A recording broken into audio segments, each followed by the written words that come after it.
Hey everybody, Red Mage here. Welcome back to my channel. This is going to be another haul video. I haven't done one of these in a long time, but it's also going to be a bit of a giveaway, or at least the start of a giveaway on my channel. I've never done one of those before, but I'm nearing 5,000 subscribers, and I thought that as a sort of celebration for that, I might do a giveaway, a book giveaway. So stay tuned for more info there. But these are just the books that I've gotten in physical form over the last couple of months. I'm not going to do a haul of everything that I got since the last haul. Honestly, there's just a ton of stuff that I got in physical form and books that have been sent to me and things like that. So I'm just going to do these ones, which are things that I purchased over the last few, basically almost all of these are things that I've kickstarted. But over the last 2 months, things have been finally coming in from like last year's Kickstarters. And I think actually in a few days, I'm about to get a couple more. So, but I just wanted to do this today rather than wait. So in this video, I'm going to be going through Tiny Fables, which is the complete physical form of this set of books. I'm going to be doing, this is not something I kickstarted, this is just For Against Darkness, which I want to talk about because I just got this. Anyway, it's one of my first solo games. Then I'm going to be going through The Gardens of Yin, which is just such a beautiful book. It's a really, really good one.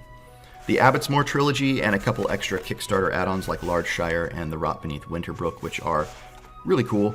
And these zines are really, really awesome looking and just fun. I'm glad I have them in physical form. I'll go through them in a bit. And then, of course, Unnatural Selection, which is finally out. It's been a while, but the book is really, really pretty. Feels very, very nice. And it will be a great addition to the Shadow Dark book on my shelf, because it looks just right. And then, finally, last but not least, oops, I'm going to slide these off to the side for now. I'm going to go through the premium editions of Gods of the Forbidden North, Volume 1 and 2. And this is where I want to talk about the giveaway. So I kickstarted the second edition, and now I've kickstarted the third edition. I shouldn't say second edition and third edition, I mean volumes. Volume 2 and Volume 3. And when I kickstarted the second volume, I went in on the premium edition. So I got both first book and second book in premium form. And so I'll talk about the construction quality and all of that, which I really like. But I had previously purchased Gods of the Forbidden North Volume 1 just in its regular, DTRPG, I think it's sort of print-on-demand form. And that was the one that I flipped through way back when I did a review of Gods of the Forbidden North Volume 1. Well, I haven't used that book since because I've been waiting for the whole trilogy. And it's untouched, it's not damaged, no writing in it, nothing like that. And now that I have this premium edition, I don't really need that original. And I was thinking I could use it for like a sort of table copy, right? I could write in it, I could mark it up, but I don't really do that with my books very much. I like to keep them in more or less pristine condition, and so I wouldn't probably do that. So I just have this extra copy. And I thought, hey, I'm coming up on 5,000 subscribers. Wouldn't it be fun to kind of do a giveaway? So that's what I'm going to do. So here's how it'll work. If you guys are subscribed to the channel publicly so that I know you're subscribed, so I can see the little red, subscribed since. And you comment on this video, anything. It can be, hey, I hate giveaways, whatever. Then I will randomly draw from that group of people.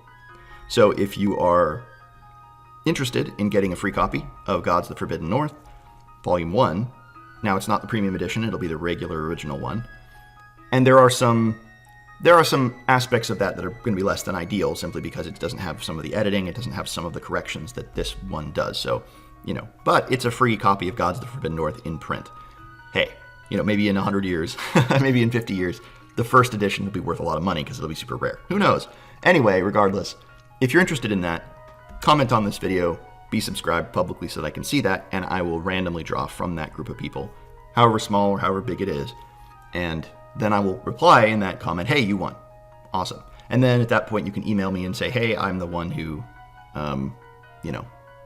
here's my email address. We can confirm that. And then I'll get you a copy of the book sent over to you. So anyway, that is something that we can do, if that's interesting to you. Okay, well, let's look at these books really, really briefly. Gods of the Forbidden North Volume 1, which I'm, again, really happy with. I'll push that aside for now. So, Gods of the Forbidden North Volume 1, if you guys remember, was a great book in terms of content. I was a little less enthusiastic about the construction. I just said, it's kind of what you can expect from a print-on-demand book. But this, the premium edition, is really, really good. So first of all, it has a ribbon, which is great. It's also not glue bound, stuck to the back of the book. It is stitched to this little cool, whatever you call that, shift binding. I'm sure there's glue involved, but it certainly looks much better. And the nice thing is that enables it to, absent this book here, lay flat. So that was one of my issues with the first book, was that it was pretty hard to fold open and keep open, just because, I mean, it was heavy enough that it kind of did it, but the pages sometimes moved up. This is not that at all. You've got this completely, it'll lay flat on the table behind your screen from beginning to end, last pages and first pages. Really, really cool. Really, really cool. There's been a number of corrections and edits to this book as it has come out, since it has come out, I should say. And in particular, I wanted to note one big change. And that is a change to the map early on. This is, in my opinion, one of the best changes from this book. The changes to the, I think I'm going back too far. Yes, I am. That's one tricky thing about this book, is trying to find the actual proper pages for things. Here we go. One of the reasons why the print version or the PDF is nice, because you can just quickly click on things, hyperlinking and all that. Okay, so here is the player map. It is a blank overview map, and it's hard to see in this video, but it's so much better. The darkness of the water has been cleared up, and the map itself has been turned into an actual, I think it's hand-drawn map. It's really, really beautiful, and it just looks great. And then the DM's map is also just so much clearer. So much clearer. Like, again, I just think it's kind of night and day for me. This was one of my main complaints about the first edition of this book, was that the map was not ideal. It was very hard to run from. It was just hard to see, and there were some issues with that, with the oceans or the water tiles and things like that. This has completely cleared that up. So, and I think that's going to be true not just for the premium edition. I think that's true for the reprints of the original edition, I think. Now, that is one issue with the version that I'm going to be giving away, is that it has that old map. But you can find the PDFs for the new one, I think, and I'm sure you could contact Rob, the creator of this book, and I'm sure if you said, hey, I have this old edition and I'd like the new maps, I'm sure he would provide them for you. So, anyway, Gods of the Forbidden North Volume 1, absolutely fantastic. The premium edition, I'm very happy that I have it. Now, I've already done a flip through of Volume 2, so I'm not going to spend too long on it in this video. But the same thing is true for this one that's true for the first edition, premium edition. It's very beautiful. Nice ribbon, and I like how the ribbon looks, the red and the blue. It's a very nice contrast, because this is dealing with the Underdark for the most part, or the Underworld, Journeys in the Dark. And this one is it's just as good in a lot of ways as the first one. Now, I have to say, in my first review of this book, I think I said I liked this one better than the original. I think I'm going to switch that now. After I've read through it a bit more, I like it a lot. It's really, really good. Don't get me wrong. I'm not denying that I like this book. I'm not saying, oh, it's not good. It is excellent. Look at that art. Oh my goodness. It is amazing. But I think I like the first one better. I think I like the first one better because, and maybe this is just a matter of impression, because I was so just like not expecting it. Right? I just didn't know what I was expecting. I just, okay, there's this interesting book with good art. I'll check it out. And it was just bam, bam, bam. So amazing. This one is really good, but I expected it to be really, really good. I guess that's it. So it's not that I was crestfallen or disappointed or let down or anything like that, but I think simply as a matter of expectation, as I'm reading through this, it's not having the same sort of major impact the first one had on me. And I think that's just a matter of expectation. And now that sort of my expectations have leveled off, and I'm looking at these two books objectively, and I'm like, okay, which one's my favorite? I think I prefer the overland hex travel of the first book. In this one, the underworld is really cool and creepy, but it also, in a lot of places, feels like an overworld crawl. Because of the size of the caverns you're dealing with, there's not a lot of like what I would call, veins of the earth, underdark vibe. A lot of the chambers feel civilized, there's roads, and granted, it's very dangerous. And granted, there's a lot of very horrible creatures down here, and there are some sections that are very, very, very much underdark. for the most part, a lot of the encounters you're running into feel like encounters you could have on the surface. You know, wagons being tipped over, you know, adventurer camps being abandoned. Granted, the kinds of creatures you're dealing with are Underdark creatures, but it just feels a little bit more overworldy, and I think that in that regard, actually, this book would be amazing to draw from for your own campaign, regardless of if it were in the Underdark or in the surface. And I think that's maybe a sign of the execution being more generally good rather than specifically good, if that makes sense. Like, it's a very good, the adventures are fun, they're fine, but they, in my opinion, they just don't feel very, like, deep, underworldy. Again, at least in my opinion. But they're great. And there's so many of these encounters that I'm going to steal. So many of these locations I want to steal for my own home game, regardless of if I end up running this particular version of the Underworld or not. One of the things that I might do is what is suggested at the beginning of the book, and that is go through and pick the ones that you want, and then seed those in your player's path. So making it a little bit more linear than the surface, but that kind of makes sense, given the constriction of the Underdark, right? The idea that it's going to be as open as a surface crawl is kind of antithetical to the whole idea. The idea should be you're under the earth. So anyway, I think I might do that and go through and pick the ones that I think fit most particularly with what I would be looking for in an Underdark adventure, and then making it more linear for my players as they go through the Underworld. And there are suggestions about how to do that, and you can very clearly tell that there are some areas that are linked to others and things like that by story and quest and all that stuff. So, but none of that is to take away from this book. It is absolutely fantastic, and the dungeons in the back are so good. So good. And the monsters in this book are really creepy. Some of them are just amazing. Yeah, no, I think this is a fantastic book. Super good. Okay, so anyway, I'm very happy that I have this in its physical form, in its premium edition, and I cannot wait for Volume 3, Castle Tharganon, and the big mega dungeon under it, and all of that. That's going to be amazing as well. So, Gods of the Forbidden North, Volume 1 and 2, Premium Edition. Super fantastic. Okay, let's do the Abbot Trilogy next here, and the add-ons. So the Abbot Trilogy, which is one I've just recently reviewed Abbots more on the channel. It comes with a couple of these things, which are little pamphlets for, you could stick it into a screen, random tables and complications for your, overland adventures and things like that. And then you've got a map in physical form here, which is great. It's a little map, but you could give this to your players, and it would give you a very simple understanding of the region, but it's a good understanding. You'd know relatively where all things are. You wouldn't know exactly how long or how far things would take to travel. There is no hex, there's no square, and there's no key in terms of how big this is. But in the adventure itself, you could certainly describe those things. And many of these locations are generic, so you have town, town, town. You could add in your own, and you could make this as big or as small as you wanted. So in that regard, it's not a big deal. I really like that it's included.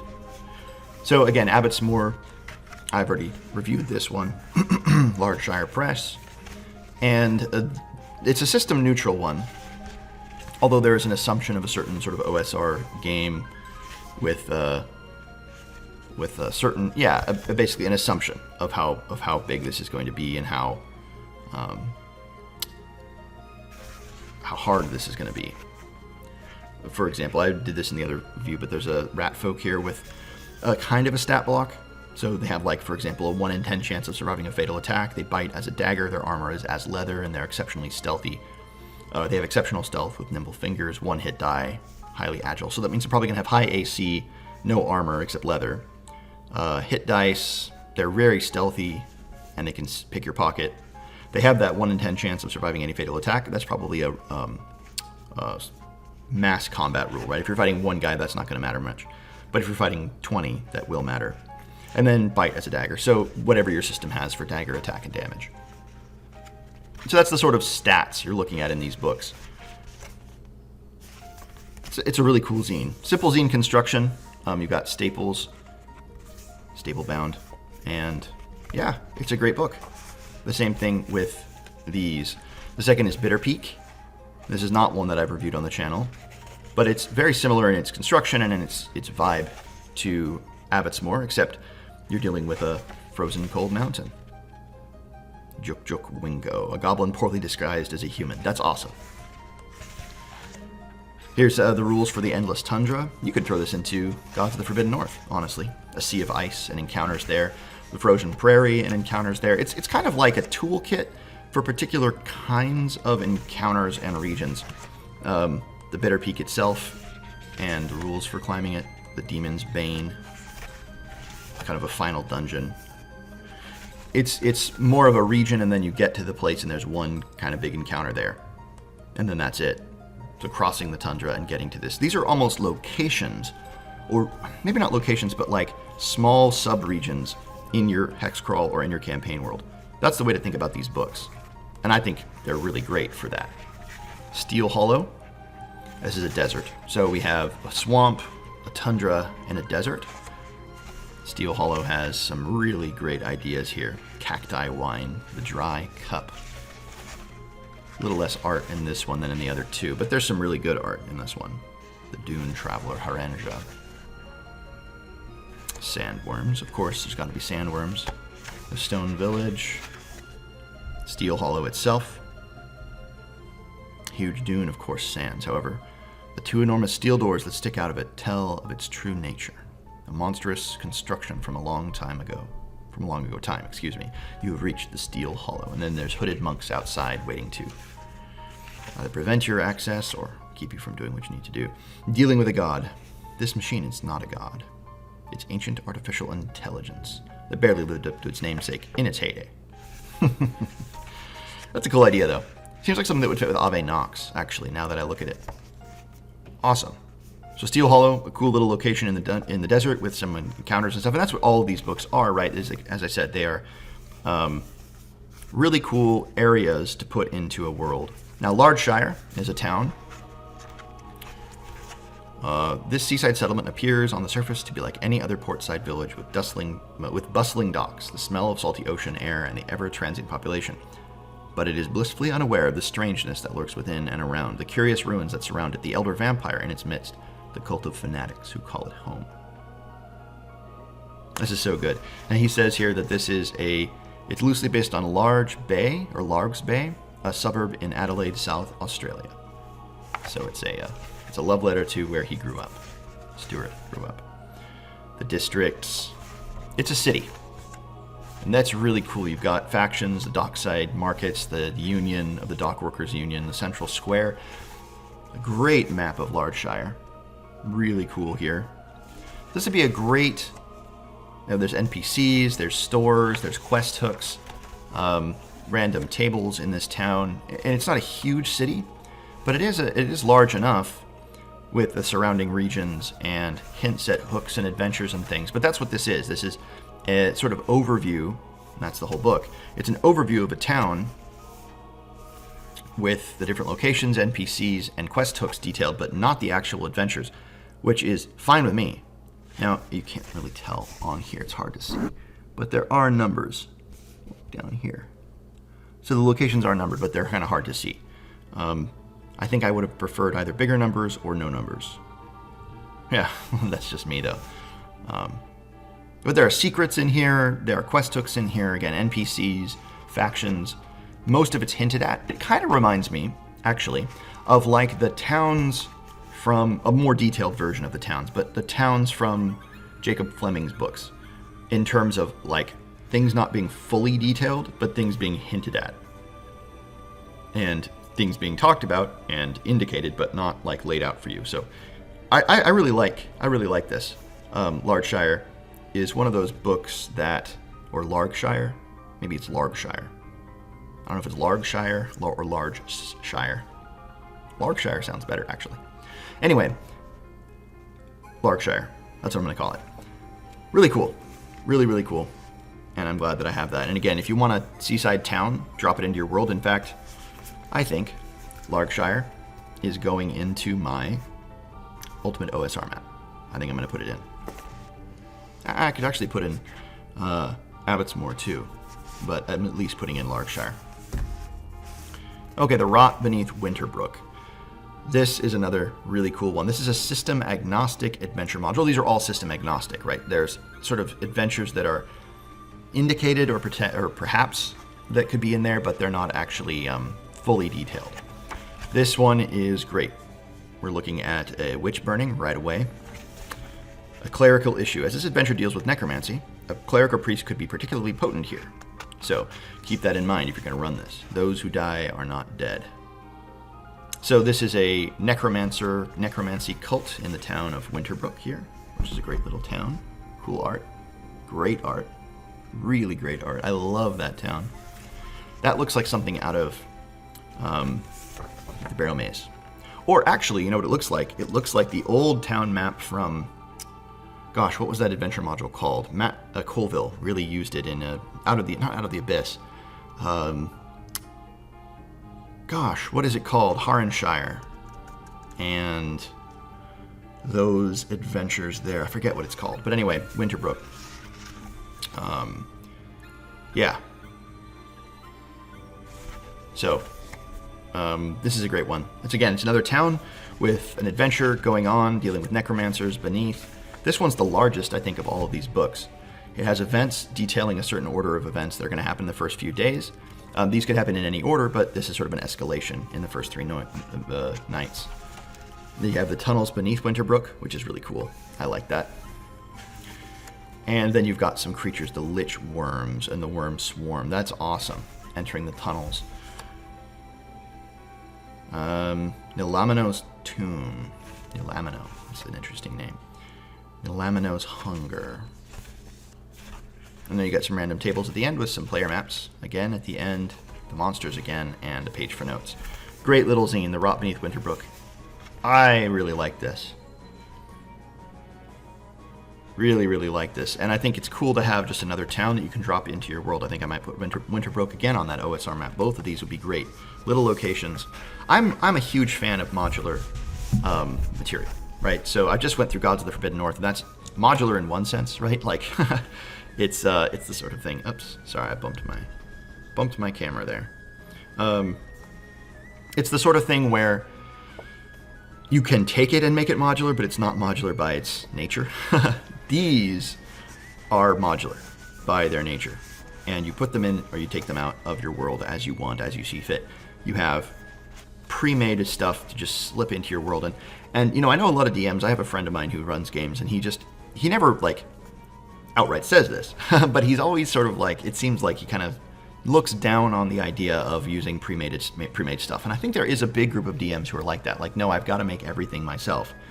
But I'm way more in the Matt Colville mindset, right? Which is, these are awesome. And most adventures that people put out there are better than anything I could come up with. Like, way better. Head and shoulders better than anything I am creative enough to make. I can run games. I can write games. I can put things together, but I'm not that creative. And so seeing these amazing products, I'm like, I gotta use that. Those are amazing. So I think I started this channel partly as hey, there's a bunch of really cool stuff out there. People should start using it, rather than, and also as a justification for why I own so much of this stuff. Anyway, so the Abbot's Trilogy and the accompanying books are really, really cool. But I also wanted to cover, I also wanted to cover the Gardens of Yin.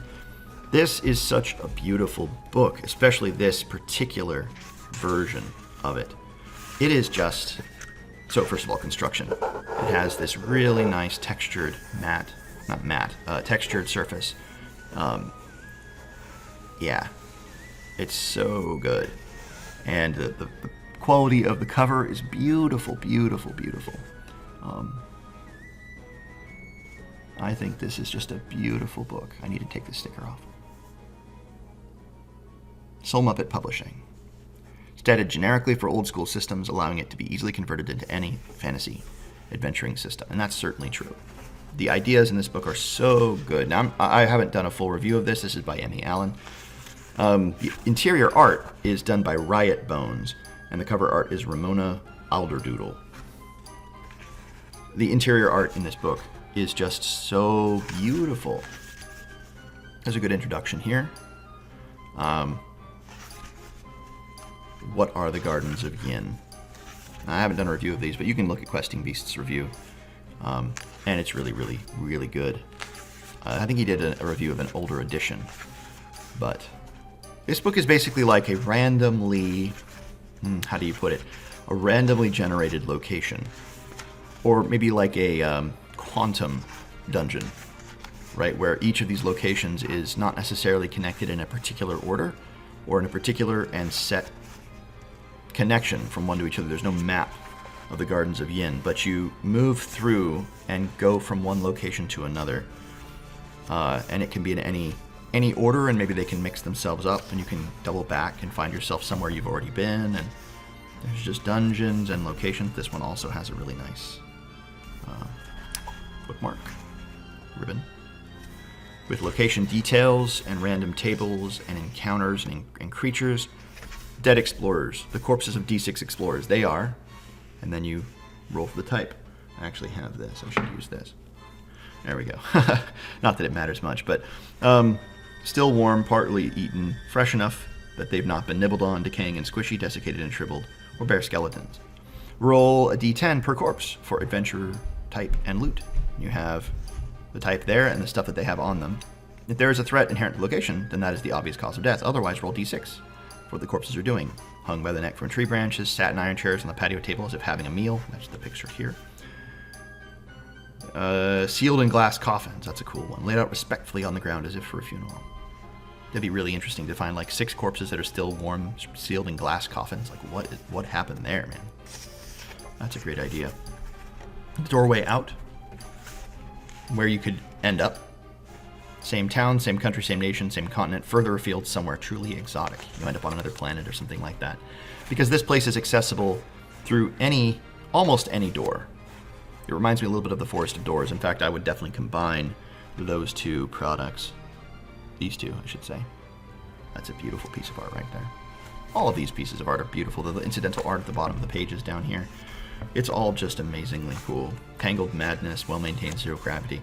Now, because the book is so new, it doesn't want to open up right now, but it's also stitch bound up there. There's glue involved. So it's glued to the stitch back binding. I think that's what you call that. So it can shift a bit more. Types of puddings.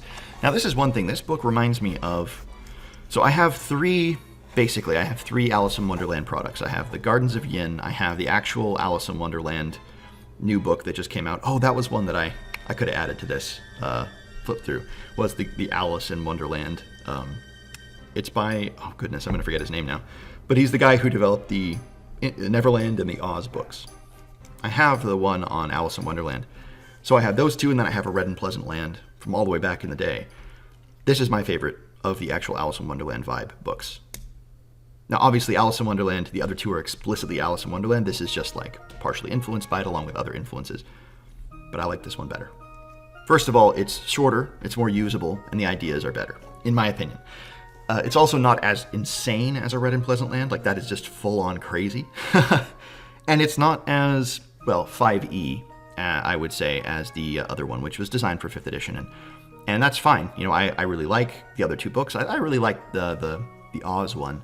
I really like the Neverland one. I think that's my favorite of the three. I like Oz as well. This is my least favorite of the three. Not this. The what's it called? Wonderland book. But, you know, that's not a review. This is not a review of that book. Get this. That's a review. Get this. Gardens of Yin. In its physical form. Beautiful, beautiful. Next is, as I said, The Four Against Darkness. Now, this is not... Oops. I just keep on knocking my camera here. This is not new. This is old, in fact, and a lot of people know this one already. A lot of people use this as their solo game of choice. It's very simple, but that's good for me because I'm not super into crazy advanced solo games. I think there are probably easier solo games than Four Against Darkness, but I was watching Dungeon Master Johnny. If you guys don't know him, check out his channel. I've been following him since my early days of YouTube. I've been subscribed to him for forever. He's a fantastic channel. He used to put out DM advice. I wish he would do that again because that advice was awesome and I stole a ton of it and used it. But now he mostly does like Four Against Darkness, or he'll do miniature battles, and he'll do like terrain crafting videos, and occasionally he'll do an advice video, but mostly he's kind of old school, hardcore I like his videos a lot. Anyway, Four Against Darkness is something he's been playing recently, and I watched his videos and I was like, man, I want to do that. I have a bunch of miniatures myself, and I want to do like a sort of, I'm not going to do it on the channel or anything like that, but I just want to like make some characters, roll up a guild, and have people go through solo adventures in my free time. Like I have free time, but maybe come summer I might have more. So I might run some Four Against Darkness campaigns for myself at that point. There are also a couple other solo games that I've been interested in recently. I have Colossal, which I got a while back because I really liked the art, and I played a little bit of that. It's sort of a solo card-based journaling game more than just a dungeon crawler. Colossal, it's pretty cool. And I was sort of developing my own solo game for a little while there, the D6 system, which was a lot of fun to play. But I think this will do it for me. Four Against Darkness. I think there's a new book coming out, and I think there's a whole bunch of supplements and stuff, fan-made material out there for it too. So anyway, there's a lot of game here. It's a really cool system. It's simple, but really cool. Okay, Tiny Fables. Tiny Fables. Now, this is the campaign book. It is tiny. It's adorable. That's right, this is just the companion guidebook, I should say. This is such an adorable little book. You have a bunch of notes for you, the GM. You have a very simple version of the map of the Forest of Pwyll, which you have in more detail here in the bigger book. This is like a little, well, it's like a guidebook. You just hold on to this, and maybe you even give this to the players. Although I don't think I would, no, because you have the room descriptions, the dungeon descriptions here. So this is just like a quick key for you, the DM, a Tiny Fables campaign guidebook. So you can kind of just use this instead of going through the whole book for a particular session, and use this as your little, companion. There's a nice bestiary. It's basically got everything that you need for the whole campaign in this tiny little book. It came with a really nice little, beautifully drawn bookmark, which I'm a huge fan of. And yeah, I just think that's really pretty, really cool. I'll look through the other supplemental stuff first, and then look at the book finally last. So we have this interesting, well, very pretty postcard. It's the cover that they had on the Kickstarter, although that one was colored like green and had some paint color in it. This one is not, just for simple, I think, for sake of printing and sanity and cost. But it's so pretty. So cute. I love this. I love Mouse Ritter, and I love this version of Mouse Ritter, which is like, I don't know. This is exactly up my alley. You have really cool character sheets for your mice, which will be perfect for me, so that my players can. Let me see. I'm just trying to look to make sure I have them. There's a whole bunch, tons and tons, and that makes sense because you might lose some mice in Mouse Ritter. It's a pretty lethal game for how cute it is. Surprisingly deadly. But it's a great system. Very great system there. And then you have the punch-outable or the separatable items that the players can get, as well as discoverable hexes that you can cut out and put on the map once they are found, because this also comes with maps of each of the dungeons. Lovely. Although it's not, like, you're not going to put miniatures on that, unless you have tiny, tiny miniatures. And here you go. You have a hex map with the hexes. This is a hex map of the one little town area, the lake. And then, let's see if I can find it. There's a bunch of maps that come with this, so I keep on flipping through it. Here we go. This is the one where you have, it's a map of the whole region. It's upside down. It's a map of the whole region, and the hexes are just the right size for those cut-outable, so that as you find them, you keep this spread out on the table, and as they find them, you take the hex and put it on there, and now they have that location marked on their map. That's really cool. I could have seen them do it with stickers. That would also work, but I think this, having the hex, makes a lot of sense, especially since you're cutting out the other things anyway. Here's the last dungeon, another dungeon here. Great little dungeon maps. So these are all the extra stuff that come along with this book. Setting those aside, you get Tiny Fables itself, which is absolutely beautiful. This whole book is, gosh, how big is this? 58 pages, just about, with the front and back cover added. First of all, beautiful. It's the same piece of art from the postcard, but this one has the color. I love those guys. This is such a delightful book. And again, it's nice quality construction. It's got staple bound. It opens up to this one, Tomb of Roses, pretty easily. The rest of the book you kind of have to hold open, but that's okay because it's a zine and it's staple bound, so it'll survive for quite a long time. You've got everything you need to run this as a campaign setting for Mouse Ritter. You've got the background, factions, the Thimblewood Village. I've done a review of this one before again, so I'm not going to go into detail of it here. Heartache Lake. This is so delightful, and it's got that charm. Look at this little dungeon there. It's so good. With some merfolk encounter, and here's what the merfolk look like. They're little fish with legs and arms and spears. That looks like, if you guys have seen Tunic, that looks like Tunic. And man, I want more of this. I want more of this artist, Josiah Moore. I want more of his writing. He needs to release more stuff. For Mouse Ritter, yes, but also for Shadow Dark and other systems with this style. This is an artist, this is a creator that needs to be better known and needs to be supported, because this is absolutely fantastic work. Look at this guy. Look at that art. The shadow's about to cut off his shadow. The ideas in this book are so good, and even if you didn't use them for Shadow Dark, you could turn them into anything. I mentioned this. I think you could turn this into a hex in Dolmenwood, but instead of doing animals, make them fairies, because there are fairies in here. And instead of just having it be mice, you could have it be mice. Maybe the players get transformed into mice. Or maybe the players shrink down, and now there's like a Minish Cap Legend of Zelda adventure where they're tiny, and this is all happening below while the events of Dolmenwood are happening above. And the sort of things that are happening make sense in the context of talking animals, and make sense in the context of fairies and fae, so it would all work out really, really well. So I think it could be a great little addition to Dolmenwood, which is on my brain recently. So anyway, Tiny Fables, highly recommend you guys check this one out. I think, again, it's not out yet, so I have a hard time suggesting it, but it will be out, so keep an eye on it. And once it's out, buy it, because Josiah Moore needs to be supported so that more stuff like this will be created. Anyway, okay, awesome. And finally, last but not least, we have the Unnatural Selection. This book is really great. Now, the cover has a nice texture to it on the material of this sort of shiny cover. Looks quite nice, and it catches the light well, and you can feel it. It's not textured exactly, but you can feel the difference between the regular, very glossy, very smooth book and the cover here. It's nice. Natural Selection, and once again, this is the book of good. This is the good binding review. One, the binding is great. It doesn't bend quite the same way, and the book doesn't stay open quite as well, but I imagine that will change with time. I hope that will change with time. But this is not a book you keep open with you at the table so much. It's more of a book that you would flip to for reference. This book I've reviewed as well. This is a slightly edited one in that some of the stuff has been modified due to feedback and playtesting.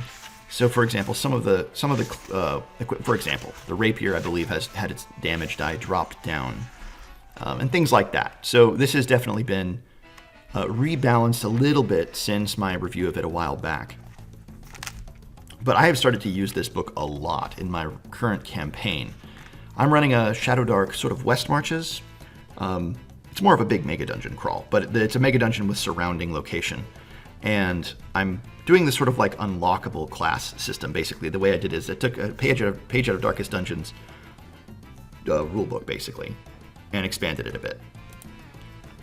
And that's going really well. So basically, yeah, as I said, I stole basically the sort of guild development idea from Darkest Dungeon.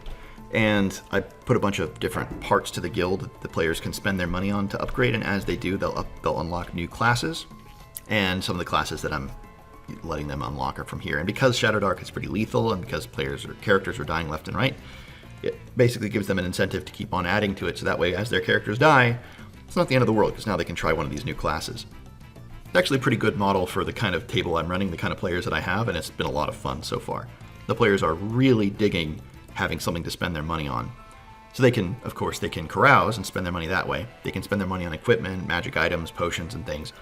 Well, not that there's a lot of magic items to buy, but I put a bunch of like trinkets and things that are basically like trade-offs, like basically a la Darkest Dungeon. And then they can actually just approach the actual guild and upgrade that. And that's been great so far. So this book has been fantastic for that. I've been using it just a ton. And the I mean, the art is super evocative, but the monsters in this book are really, really good. Really good. And I've been using them a lot, along with the spells. And it's great because players all have the base Shadowdark book, but I don't think any of them have this. So I can throw new spells at them, either that NPCs are using or that they find in scrolls or that they find, you know, references to in a spell book, and they're like, whoa, this is a new spell, that's awesome. And they're really enjoying that too. Giant dog. It is actually rather hard to keep this book open, I must admit. But I think, again, that will change. You can hear the crack as this, not the crack, but like just the creases as this book kind of groans as I force it open. It's a tome, right? And tomes don't want to be read. That's not true. This one definitely wants to be read. And the magic items in here are awesome too. Plus, there's a dungeon in the back. Level 0 gauntlet. Lottery of the Lost. It's a fantastic one too. I really like it. A great map there. Fairly linear, but a cool map. Alright, well, hope this has been a good video. An interesting one. I don't know. It's long. But Unnatural Selection is a very good book. So, as I said, I'm going to be giving away a copy of Gods of the Forbidden North, Volume 1, to someone who comments on this video and is also publicly subscribed. So as long as you're both of those things, then I will do a giveaway. And I know I said in another video a long time ago that I wouldn't ever ask people to comment. I wouldn't ever ask people to like, comment, or subscribe. Still not doing that exactly. I'm just laying out the conditions for the winner.